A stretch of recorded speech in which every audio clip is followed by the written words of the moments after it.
Welcome back to Shadowline News, where we continue our examination of political transformations in Kenya. Following our analysis of Raila Odinga's journey from freedom fighter to controversial figure, we now turn to a perfect example of the political opportunism that defines his movement. Peter Kaluma, the Homo Bay Town Member of Parliament and one of Raila Odinga's most vocal supporters, has recently declared that President William Ruto is Kenya's best president since independence. According to Kaluma, Ruto can only be held liable for the mistakes made by the Kenya Defense Forces and not individual police officers, and he argues that blaming the president for police mistakes is bad politics that must stop. This dramatic shift in tone represents one of the most glaring examples of political hypocrisy in recent Kenyan history. Kaluma has criticized individuals attacking President William Ruto's administration, accusing them of selective outrage and tribal bias. He now defends Ruto against what he terms unfair criticism. But this wasn't always the case. Before Raila's cooperation pact with the Ruto administration, Peter Kaluma was one of the president's harshest critics.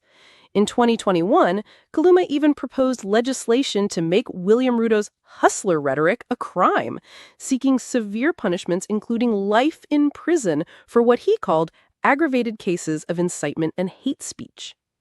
The dramatic shift in tone is so complete that Kaluma now tells Ruto's critics that he will not help them hate the head of state, claiming that most critics are those who willingly voted for him. This from a man who once sought to criminalize the very political messaging that brought Ruto to power. If you're shocked by this level of political flip-flopping, you're not alone. Subscribe to Shadowline News to stay informed about the political machinations that shape our democracy, and hit that notification bell so you never miss our analysis of Kenya's ever-changing political landscape. The timing of Kaluma's transformation is particularly telling. Recently, he has defended President William Ruto amid mounting criticism over the government's response to Kenya's growing unemployment crisis, and even backed Ruto's controversial shoot order against protesters, saying the law allows police to fire when necessary. This is the same Peter Kaluma who previously stood with Raila in opposing what they called authoritarian tendencies.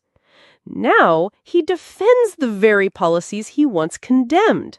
He warns that ongoing protests risk driving away investors and argues that structural imbalances, not the current administration, are to blame for Kenya's problems.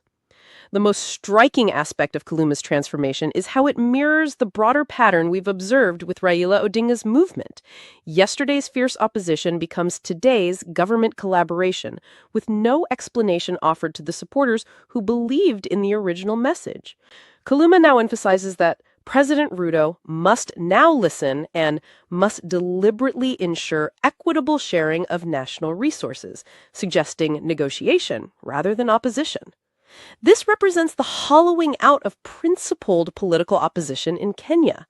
When leaders like Kaluma can seamlessly transition from calling for someone's imprisonment to declaring them the best president in the country's history, it raises fundamental questions about the sincerity of political discourse in our democracy.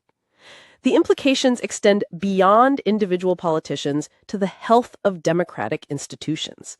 If criticism of government policies can be so easily abandoned for political convenience, what does this say about the role of opposition in holding power accountable? Kaluma's transformation suggests that for many in Raila's movement, opposition was never about principles, but about access to power.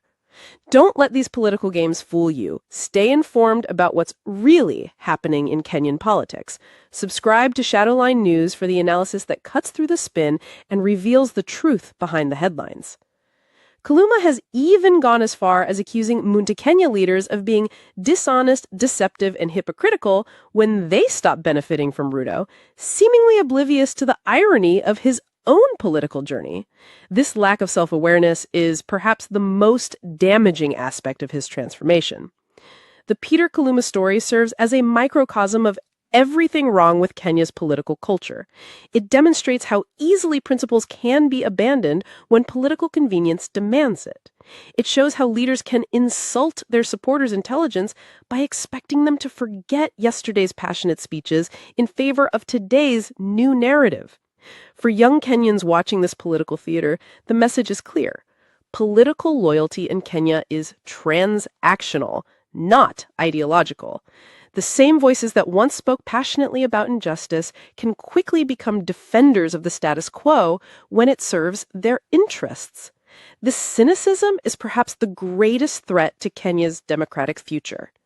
The tragedy is that this transformation didn't happen in isolation.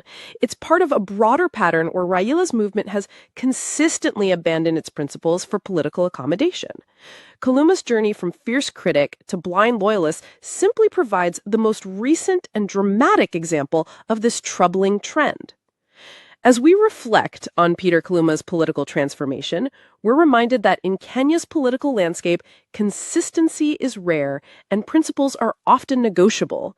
The question facing Kenyan voters is whether they will continue to reward this kind of opportunistic behavior or demand better from their leaders.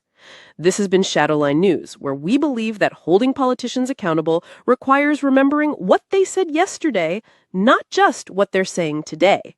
Stay vigilant, stay informed, and remember that true leadership requires consistency, not just convenience.